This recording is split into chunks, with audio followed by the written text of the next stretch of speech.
তা আমার প্রিয় সুদী, মমিন যখন ধরে, মমিনের হাতের উপর আল্লাহর হাত আছে না নাই? 313 জন বদরি সাহাবী ইসলাম প্রতিষ্ঠার জন্য বদরে গেলেন।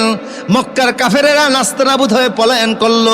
বুঝা গেল ইসলাম প্রতিষ্ঠার জন্য লক্ষ লক্ষ মুসলমান লাগে না, ইমানি শক্তিওয়ালা 313 জন মুসলমানই যথেষ্ট। সত্যিকার অর্থেই যদি আমরা ইমানি শক্তি নিয়ে মাঠের মধ্যে নেমে যেতাম, কাফের মুশরিকরা পলায়নের মতো রাস্তাও খুঁজে পেত না। আমার প্রিয় সুদী, আবার আসে মূল কথায়। ইউসুফ আলাইহিস সালামের 11 ভাই ষড়যন্ত্র করা শুরু করলো, পারিবারিক ষড়যন্ত্র।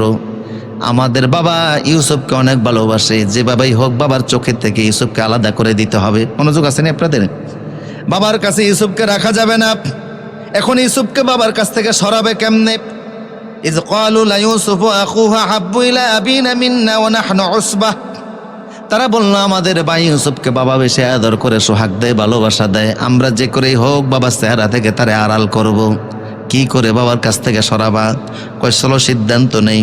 কেউ কেউ বলল, আমরা ইউসুফকে যেভাবে হোক বাবার কাছ থেকে সরাইয়া তারপরে বাকি সিদ্ধান্ত নিব, আগে সরা। 11 ভাই সিদ্ধান্ত নিয়ে বাবার কাছে গেল, গিয়ে বলল, ক্বালু ইয়া আবানা মা লাকা লা তা'মান্না আলা ইউসুফা। ও বাবা, আপনার কি হয়েছে? ইউসুফের ব্যাপারে আমাদেরকে বিশ্বাস করেন না?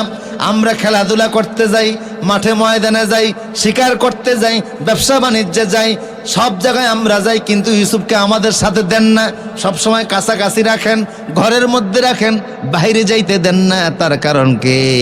ইউসুফের ব্যাপারে কি আপনি আমাদেরকে বিশ্বাস করেন না? ওরা যে কথাগুলি বাবারে বলতেছে, এগুলি কি সত্য না মিথ্যা?